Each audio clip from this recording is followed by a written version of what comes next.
आज जिस मौजू के तहत मैं आप लोगों को बताऊंगा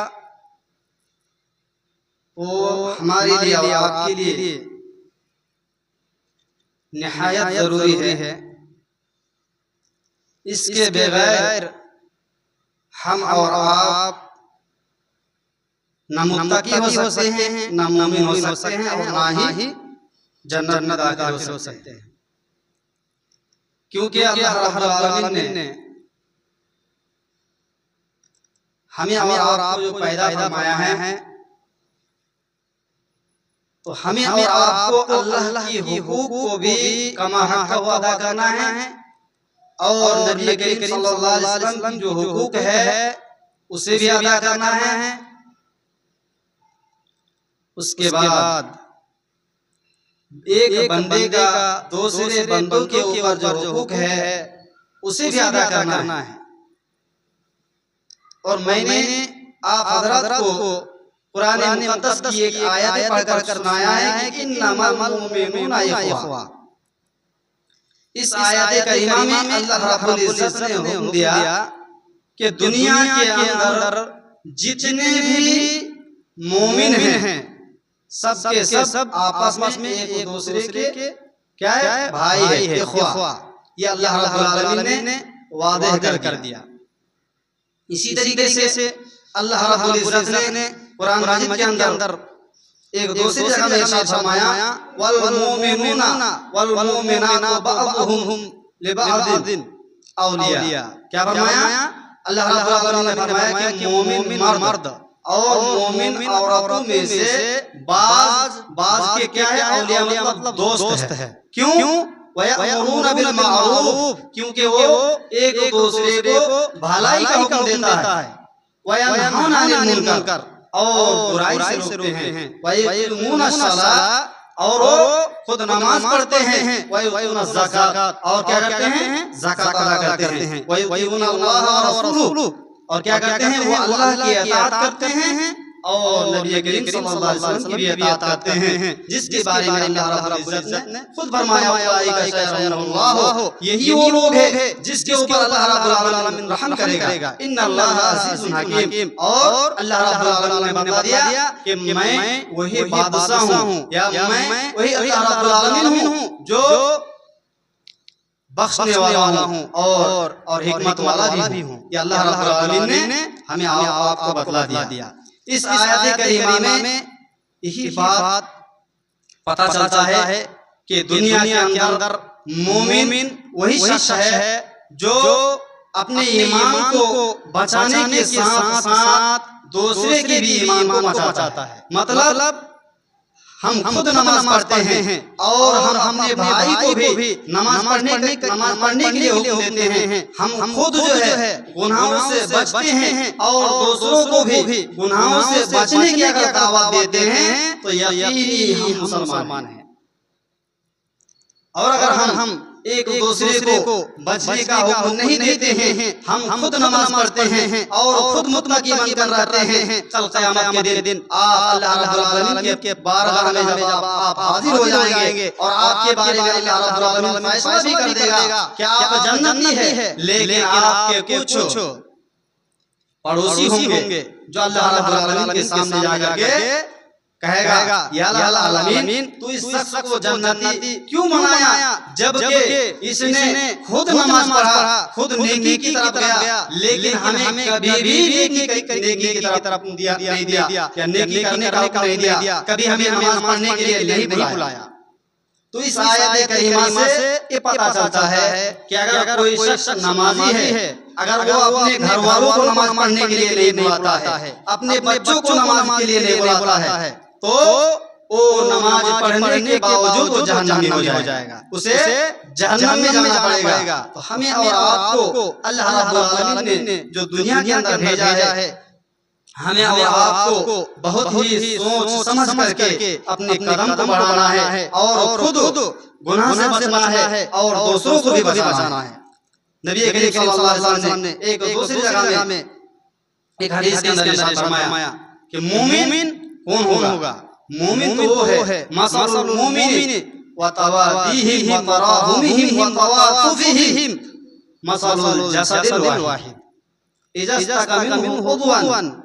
नबी करीम सल्लल्लाहु अलैहि वसल्लम ने फरमाया कि मोमिन की मिसाल इस तरीके से है कि अगर उसके जिस्म में किसी जगह अगर कोई तकलीफ पहुंच जाए, पहले तो नबी सल्लल्लाहु अलैहि वसल्लम ने बताया कि मोमिन की मिसाल ऐसे हैं कि वो एक दूसरे के साथ रहम करते हैं, एक दूसरे के साथ मोहब्बत करते हैं, और जब उसकी एक जिस्म को बीमारी पहुंचती है तो उसका सारा जिस्म जो है तड़पता है दर्द के लिए। तो मोमिन की मिसाल से उसी तरीके से बताया है कि अगर एक मोमिन को अगर कोई मुसीबत पहुंचे या परेशानी पहुंचे तो उसके लिए जितने भी मुसलमान हैं, जितने भी मोमिन हैं, उसकी मदद करना चाहिए और उसको उस मुसीबत से छुटकारा देना होगा, तब हम मोमिन हो सकते हैं, वरना हम और आप मोमिन नहीं हो सकते हैं। इसी तरीके से अल्लाह रब्बुल आलमीन ने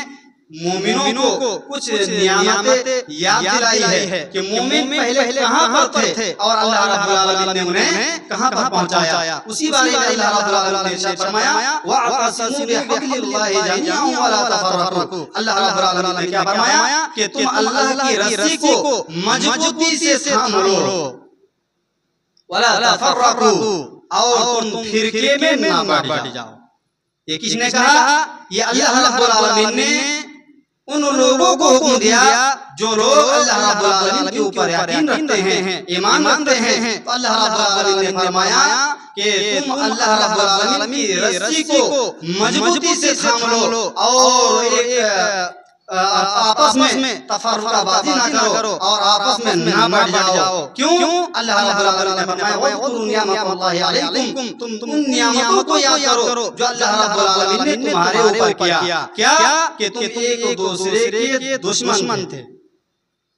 अल्लाह रब्बुल आलमीन ने क्या फरमाया कि तुम एक दूसरे के दुश्मन थे, एक दूसरे का खून का तुम प्यासा थे, लेकिन मैंने तुम्हारे ऊपर नियामत की और नियामत की वजह से तुम आपस में भाई बन गए। और तुम याद करो उस वक्त को कि तुम जहन्नम के गड्ढे तक पहुंच चुके थे, लेकिन अल्लाह रब्बुल आलमीन ने जहन्नम के गड्ढे से तुम्हें उस मकाम तक पहुंचाया कि तुम जन्नती हो गए। मतलब इस्लाम आने से पहले लोग एक दूसरे को जरा सी बात पर कत्ल कर डालते थे, एक दूसरे का खून बहा देते थे, और इसी तरीके से साल तक उन लोगों में झगड़ा जारी रहता था। लेकिन खुदा का करना ऐसा हुआ कि अल्लाह रब्बुल आलमीन ने इस्लाम को भेजा और आखिरी पैगंबर मोहम्मद मुस्तफा सल्लल्लाहु अलैहि वसल्लम को भेजा और नबी करीम सल्लल्लाहु अलैहि वसल्लम के जरिए से जुल्म का खात्मा कर दिया। और वो लोग जो जहन्नम के गड्ढे तक पहुंच चुके थे, अल्लाह रब्बुल आलमीन ने उन्हें इस ईमान से नवाजा और जहन्नम के गड्ढे से जन्नत के मकाम तक पहुंच गया। यही बातें अल्लाह रब्बुल आलमीन ने उन लोगों को याद दिलाई जिन लोगों के दिल में अल्लाह के लिए मोहब्बत है, नबी के लिए मोहब्बत है, जिनके दिलों में तकवा है। अल्लाह रब्बुल आलमीन ने उन्हें बतलाया कि तुम आपस में ना बढ़ जाओ और तुम आपस में बिल्कुल भाईचारा किया करो और आपस में उस तरीके से रहो जिस तरीके से अल्लाह रब्बुल आलमीन ने कुरान मजीद में रहने के लिए कहा इन्नमल मुमिनूना इख्वा। और नबी करीम सल्लल्लाहु अलैहि वसल्लम ने हदीस के अंदर बताया कि मोमिन की मिसाल वैसे होनी चाहिए जैसा कि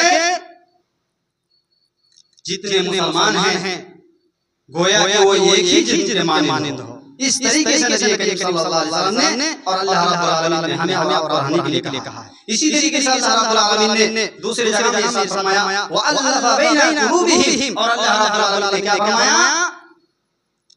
कि हमने उन लोगों के दिल में मोहब्बत पैदा की। यहाँ पर अल्लाह रब्बुल आलमीन नबी करीम सल्लल्लाहु अलैहि वसल्लम की तरफ इशारा करते हुए फरमा रहा है कि ऐ नबी करीम सल्लल्लाहु अलैहि वसल्लम, मैंने उन लोगों के दिल में मोहब्बत पैदा की। अगर आप उनके ऊपर जमीन और आसमान के दरमियान जो भी चीजें पाई जाती है, आप अगर लवन फक्ता और आप अगर उसके ऊपर खर्च कर देते तो भी आप मोहब्बत पैदा नहीं कर पाते। लेकिन मैं अल्लाह रब्बुल आलमीन उनके दिलों में मोहब्बत को पैदा फरमाया और उन्हें जहन्नम के गड्ढों से जन्नत की तरफ पहुंचा दिया। इस आयत करीमा इस आयत करीमा से पता चलता है कि औस और खजरज इस्लाम के आने से पहले दो कौम थे जिनमें साल तक जो है दुश्मनी कायम रहती।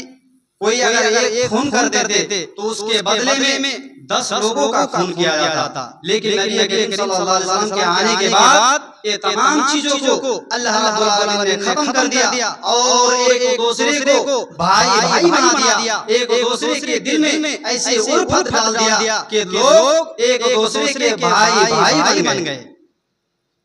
नबी करीम सल्लल्लाहु अलैहि वसल्लम ने जब सहाबाए किराम को लेकर के गज़वा हुनैन को फतह किया, फतह करने के बाद आपने जो माले गनीमत हासिल की थी लोगों में तकसीम की और उन लोगों को भी दिया जिनका तारीफ कल्ब करना मकसूद था। मतलब नबी करीम सल्लल्लाहु अलैहि वसल्लम ने उन लोगों की तरफ देखा कि ये इस्लाम की तरफ माइल होने वाला है। सबसे पहले उन्हें माले गनीमत से नवाजा। यहाँ तक कि नबी करीम सल्लल्लाहु अलैहि वसल्लम तक ये खबर पहुंची कि अंसार भी इस माल के ख्वाहिश रखते हैं, यानी वो भी माले गनीमत को लेना चाहते हैं। फिर नबी करीम सल्लल्लाहु अलैहि वसल्लम खड़े हुए और खड़े होने के बाद खुतबा देना शुरू किए और नबी करीम सल्लल्लाहु अलैहि वसल्लम ने फरमाया, या माशरल अंसार अलम अज़िदकुम ज़लाला फहदाकुमुल्लाहु बी। नबी करीम सल्लल्लाहु अलैहि वसल्लम ने फरमाया कि ऐ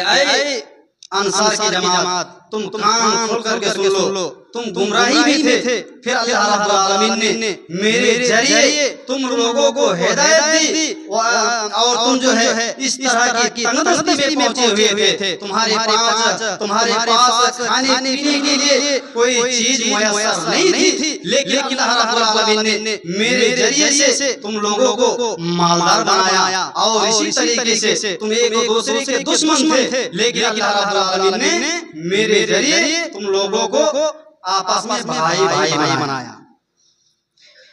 इसी तरीके से एक मुसलमान का दूसरे मुसलमान के ऊपर कुछ हुकूक है, अगर वो हुकूक को अदा नहीं करते हैं वो लाख सजदा करे और रात भर तहज्जुद पढ़े और रात भर मस्जिद में रोए गिड़गिड़ाए, लेकिन फिर भी अल्लाह रब्बुल आलमीन उन्हें माफ नहीं करेगा। इसीलिए हमें आपको चाहिए कि अल्लाह रब्बुल आलमीन के हुकूक के साथ साथ, माँ बाप के हुकूक के साथ साथ पड़ोसी की हुकूक को भी कायम रखे। वो क्योंकि नबी करीम सल्लल्लाहु अलैहि वसल्लम ने फरमाया, मन सलिमल मुस्लिमूना मिन लिसानिही व यदिही, वो शख्स मुसलमान नहीं है या कामिल मुसलमान वो है जिसकी ज़बान और हाथ से दूसरे मुसलमान महफूज रहे। नबी करीम सल्लल्लाहु अलैहि वसल्लम ने कामिल मुसलमान या कामिल मोमिन उस शख्स को कहा जिसके हाथ से और जिसकी ज़बान से दूसरे मुसलमान क्या रहे, महफूज रहे। और इसी तरीके से नबी करीम सल्लल्लाहु अलैहि वसल्लम की एक और हदीस जिसको बुखारी और मुस्लिम ने रिवायत किया, जिसमें नबी करीम सल्लल्लाहु अलैहि वसल्लम ने फरमाया, ला युमिनु अहदुकुम हत्ता युहिब्बा लि अखीही मा युहिब्बु लिनफ्सिही। नबी करीम सल्लल्लाहु अलैहि वसल्लम ने फरमाया कि एक इंसान को चाहिए कि अपने भाई के लिए वही चीज पसंद करे जो अपने लिए पसंद करता है। लेकिन आज हम उस चीज में बहुत ज्यादा कोताही अख्तियार करते हैं और इसमें हम बहुत ज्यादा पीछे हैं। हमको अगर कोई चीज मसलन दो चीजें अगर दी जाए और उन दो चीजों में जो सबसे बेहतर होता है वही चीज हम इख्तियार कर लेते हैं, और जो गलत चीज होता है या जो अच्छी चीज नहीं होता है वो हम अपने भाई को दे देते हैं। अपने भाई से मुराद अपना सगा भाई नहीं है, बल्कि दुनिया के अंदर आप जिसके साथ भी आप खरीद फरोख्त करते हैं या जिसके साथ आप कोई मसला पेश करते हैं, आप अगर उसको खराब चीज देते हैं और अपने लिए अच्छा वाला चीज इख्तियार कर लेते हैं तो नबी करीम सल्लल्लाहु अलैहि वसल्लम ने फरमाया कि वो मोमिन नहीं हो सकता है। ला युमिनु अहदुकुम हत्ता युहिब्बा लि अखीही, वो शख्स मोमिन हो ही नहीं सकता जब तक कि अपने भाई के लिए वही चीज इख्तियार करे, हत्ता युहिब्बु लिनफ्सिही, जो वो अपने लिए क्या करता है, पसंद करता है, मा युहिब्बु लिनफ्सिही, जो अपने लिए पसंद करता हो वो अपना भाई के लिए अगर वो पसंद नहीं करता है तो वो मोमिन नहीं है। इन तमाम चीजों पर हमें गौर और फिक्र करना है। इसमें क्या बताया कि एक मोमिन के हाथ से या ज़बान से कोई दूसरा मोमिन अगर तकलीफ पाता है तो वो शख्स मोमिन नहीं है, कामिल मोमिन नहीं है। इसी तरीके से नबी करीम सल्लल्लाहु अलैहि वसल्लम से एक औरत ने अर्ज किया, या रसूलल्लाह, एक औरत है जो रात भर तहज्जुद की नमाज पढ़ती है और रात भर नमाज़ें पढ़ती है और सदका और खैरात करती है, लेकिन उनकी आदत बहुत ज्यादा खराब है। वो एक दूसरे के साथ गाली गलौज करती है और वो अपने पड़ोसन को परेशानी के आलम में रखता है। तो नबी करीम सल्लल्लाहु अलैहि वसल्लम ने क्या फरमाया कि हिया फिन्नार, वो जहन्नमी है। तो इस हदीस से भी आप अंदाजा लगा सकते हैं कि रात भर तहज्जुद की नमाज पढ़ना, फर्ज नमाज अदा करने के बाद वो नफली नमाज भी पढ़ती थी और रोजा रखने के साथ साथ वो नफली रोजा भी रखती थी, लेकिन उसकी ज़बान में नुक्स थी। उसकी ज़बान की वजह से दूसरे मुसलमान और दूसरे मुसलमान मर्द तकलीफ पाते थे, जिसकी वजह से नबी करीम सल्लल्लाहु अलैहि वसल्लम ने क्या फरमाया, हिया फिन्नार, वो जहन्नमी है। और फिर नबी करीम सल्लल्लाहु अलैहि वसल्लम के सामने एक ऐसी औरत का भी जिक्र किया गया जो सिर्फ और सिर्फ फर्ज नमाज पढ़ती है, सिर्फ और सिर्फ फर्ज रोजा अदा करती है और उसकी ज़बान बिल्कुल सही है और उसकी ज़बान से कोई तकलीफ नहीं पाता है। तो नबी करीम सल्लल्लाहु अलैहि वसल्लम ने फरमाया कि वो जन्नती है। तो इस हदीस से यही पता चलता है कि आप अगर नमाज पढ़ते हैं, रोजा रखते हैं, हज करते हैं, ज़कात देते हैं, लेकिन अगर आपका नियत सही नहीं है, आपकी ज़बान से कोई तकलीफ पाता है, आपके हाथ से कोई परेशान होता है, तो आप जन्नती नहीं हो सकते हैं, जैसा कि नबी करीम सल्लल्लाहु अलैहि वसल्लम की हदीस से पता चलता है। इसी तरीके से नबी करीम सल्लल्लाहु अलैहि वसल्लम की एक दूसरी हदीस में मौजूद है, बुखारी और मुस्लिम की हदीस है। नबी करीम सल्लल्लाहु अलैहि वसल्लम ने फरमाया, ला तुदखिलुल जन्नह, तुम जन्नत में दाखिल नहीं हो सकते हो हत्ता तुमिनु, यहाँ तक कि तुम ईमान ले आओ, वला तुमिनु हत्ता तहाब्बु, और तुम ईमान वाले नहीं हो सकते हो यहाँ तक कि तुम एक दूसरे के साथ मोहब्बत करने लगो। क्या फरमाया, ला तदखुलूनल जन्नह हत्ता तुमिनु, तुम जन्नत में जा ही नहीं सकते यहाँ तक कि तुम ईमान ले आओ और तुम ईमान वाले हो ही नहीं सकते। वला तुमिनु हत्ता तहाब्बु, और तुम ईमान ला ही नहीं सकते यहाँ तक कि तुम एक दूसरे के साथ मोहब्बत करने लगो। हम नमाज भी पढ़ते हैं, रोजा भी रखते हैं और एक दूसरे के साथ अगर बुग़्ज़ रखते हैं, दुश्मनी रखते हैं, तो इससे पता चलता है कि हमारा रोजा और नमाज कोई काम का नहीं है। क्या फरमाया नबी करीम सल्लल्लाहु अलैहि वसल्लम ने, हत्ता तहाब्बु, यहाँ तक कि तुम एक दूसरे के साथ मोहब्बत करने लगो। और फिर नबी करीम सल्लल्लाहु अलैहि वसल्लम ने फरमाया, औला अदुल्लुकुम, क्या मैं तुम्हें ऐसी चीज ना बताऊं, औला अदुल्लुकुम इला शैइन, क्या तुम्हें ऐसी चीज ना बताऊं जिससे तुम मोमिन भी हो जाओ और जन्नती भी हो जाओ। तो नबी करीम सल्लल्लाहु अलैहि वसल्लम ने फरमाया, अफ़्शु सलाम बैनकुम, तुम आपस में एक दूसरे को सलाम कहो। इसमें भी हम लोग बहुत पीछे हैं, शर्म महसूस करते हैं एक दूसरे को सलाम करना, लेकिन आप नहीं जानते हैं कि नबी करीम सल्लल्लाहु अलैहि वसल्लम ने फरमाया कि अगर तुम जन्नत में जाना चाहते हो, अगर तुम ईमान वाला होना चाहते हो, एक दूसरे से मोहब्बत करना चाहते हो, तो एक दूसरे से मोहब्बत का बहुत अच्छा तरीका यह है कि तुम एक दूसरे को अस्सलामु अलैकुम व रहमतुल्लाह कहो। अस्सलामु अलैकुम व रहमतुल्लाहि व बरकातहू आप कहते हैं तो अल्लाह रब्बुल आलमीन की वो उस पर नियामत है कि उसमें उसके साथ मोहब्बत होना हो जाएगा। और जब आपके अंदर एक दूसरे के मुताल्लिक मोहब्बत पैदा हो जाए तो समझ लो कि तुम ईमान वाले भी हो गए। और जब आपके अंदर ईमान आ जाए तो आप समझ लीजिए कि आप जन्नती है, आप जन्नत के अंदर दाखिल हो सकते हैं। तो इस हदीस से भी पता चलता है कि हम और आप जन्नत में दाखिल हो ही नहीं सकते यहाँ तक कि हम ईमान ले आए, और हम ईमान वाला नहीं हो सकते हैं जहाँ तक कि हम एक दूसरे के साथ क्या करें, मोहब्बत करें। और मोहब्बत करने का एक तरीका क्या बताया नबी करीम सल्लल्लाहु अलैहि वसल्लम ने कि अफ़्शु सलाम बैनकुम, तुम आपस में एक दूसरे के साथ सलाम और मुसाफा करो। सलाम और मुसाफा करने से अगर आपके लिए कोई शख्स अपने दिल के अंदर बुग़्ज़ रखता है, दुश्मनी रखता है, लेकिन अगर आप उससे सलाम करते हैं तो अल्लाह रब्बुल आलमीन सलाम के जरिए से उसकी उस बुग़्ज़ को खत्म कर देता है। आइए एक दूसरे हदीस को उठाइए जिसको बुखारी और मुस्लिम में यह हदीस मौजूद है, जिसमें नबी करीम सल्लल्लाहु अलैहि वसल्लम ने फरमाया तसाफहू यज़हिबुल ज़िल्ला। नबी करीम सल्लल्लाहु अलैहि वसल्लम ने फरमाया एक दूसरे के साथ मुसाफा करो। सलाम करने के साथ साथ मुसाफा करने का हुक्म दिया है। क्या होगा? यज़हिबुल ज़िल्ला, उससे दुश्मनी खत्म हो जाता है और बुग़्ज़ खत्म हो जाता है। व तहादू, और एक दूसरे को हदिया करो। इसमें भी हम पीछे हैं। हदिया आप जानते हैं, अगर आपके घर में कोई चीज अच्छा बना है तो आप खा रहे हैं तो आप अपने पड़ोसी को भी उसमें से कुछ ले जाकर के दीजिए। उससे क्या होगा? तहाब्बु, उससे मोहब्बत पैदा होगा। एक दूसरे में जो दुश्मनी है वो दुश्मनी खत्म करके अल्लाह रब्बुल आलमीन तहाब्बु, उसमें अल्लाह रब्बुल आलमीन मोहब्बत पैदा करेगा। और जब आपके अंदर वो मोहब्बत पैदा हो जाए तो नबी करीम सल्लल्लाहु अलैहि वसल्लम ने फरमाया यज़हिबु सुहना, तो आपके अंदर जो दुश्मनी है वो दुश्मनी को अल्लाह रब्बुल आलमीन बिल्कुल जड़ से उखाड़ करके फेंक देगा, वो दुश्मनी खत्म हो जाएगा।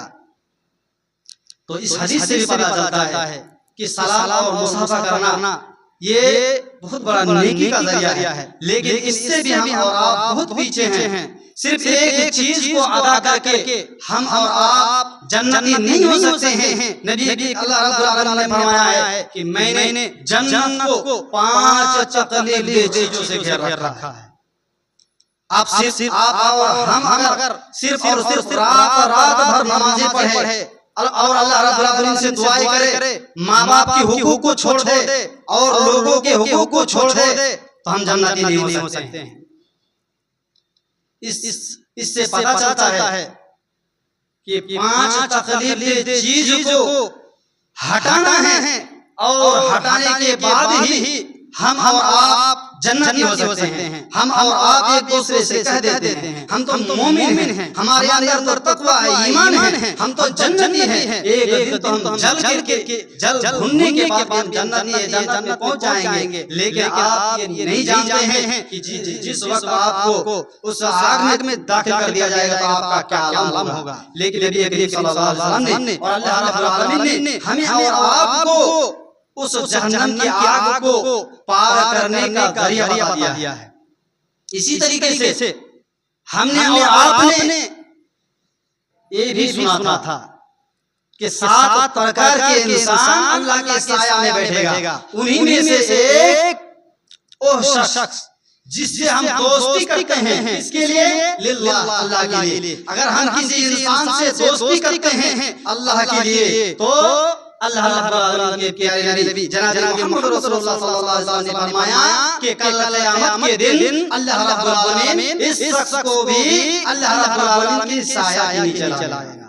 वल मुतजालिसीना फिया, और उस शख्स को भी जन्नत में अल्लाह रब्बुल आलमीन दाखिल करेगा और अल्लाह रब्बुल आलमीन की उस साया में दाखिल करेगा जो मुतजालिसीना फिया, जो अल्लाह और उसके रसूल की मोहब्बत के लिए एक दूसरे के पास बैठते हैं और गुफ्तगू करते हैं। वो भी अल्लाह और उसके रसूल की गुफ्तगू, ला यानी गुफ्तगू नहीं जो हम और आप मस्जिदों में आकर बोलते हैं, एक दूसरे से बातें करते रहते हैं, वो बातें नहीं। वल मुतजालिसीना फिया से मुराद वो लोग जो एक दूसरे के पास बैठते हैं अल्लाह और उसके रसूल की मोहब्बत के लिए और अल्लाह और उसके रसूल की बातें करते हैं।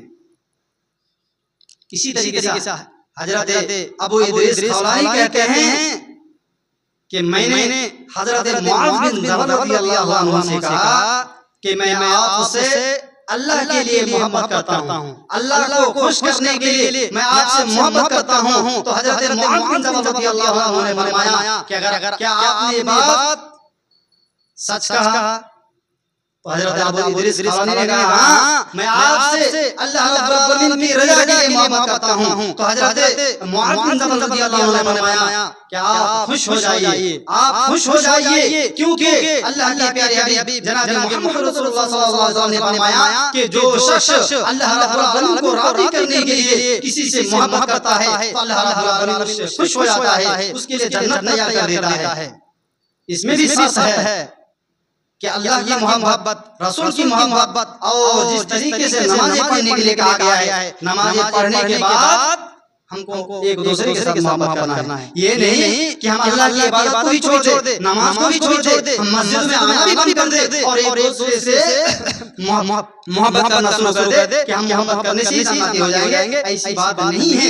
हमें नमाज पढ़ने के साथ साथ माँ बाप के हुकूक को भी सही तरीके से अदा करना है। माँ बाप को कभी आपको तकलीफ नहीं देना है। आप अगर माँ बाप को तकलीफ देते हैं, अल्लाह रब्बुल आलमीन ने फरमाया कि अगर बंदा मोमिन मेरे हुकूक को अदा करने में अगर कोताही करता है तो मैं उसे बख्श दूंगा, लेकिन अगर वो माँ बाप के हुकूक अदा करने में अगर कोताही करे तो मैं उसे नहीं बख्शूंगा। इसी तरीके से हज़रत अबू हुरैरा, एक हदीस आगे छोड़ दूंगा। हज़रत अबू हुरैरा रज़ियल्लाहु अन्हु ने फरमाया कि नबी करीम सल्लल्लाहु अलैहि वसल्लम ने फरमाया कि एक शख्स ने महान अल्लाह रब्बुल आलमीन की रजा की खातिर एक शख्स से मिलने के लिए दूसरे शहर की तरफ जाने का इरादा किया। फिर अल्लाह रब्बुल आलमीन ने आसमान से एक फरिश्ता को भेज दिया और फरिश्ते आकर उससे दरियाफ्त करता है कि ऐ अल्लाह के बंदे, तुम कहां जा रहे हो? उस शख्स ने कहा, मैं दूसरे शहर में जा रहा हूं, मैं अपने भाई से मिलने।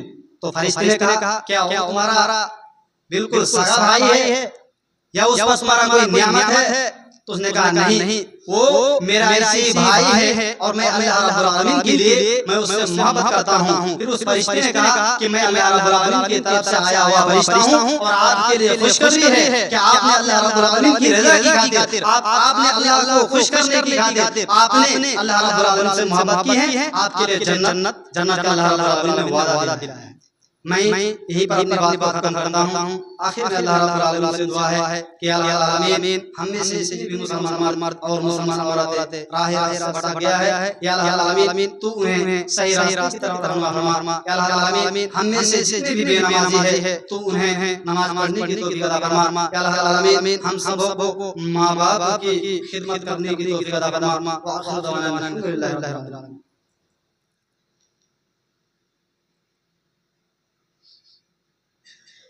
इन्नल हम्दुलिल्लाह नहमदुहु व नस्तईनुहु व नस्तगफिरुह।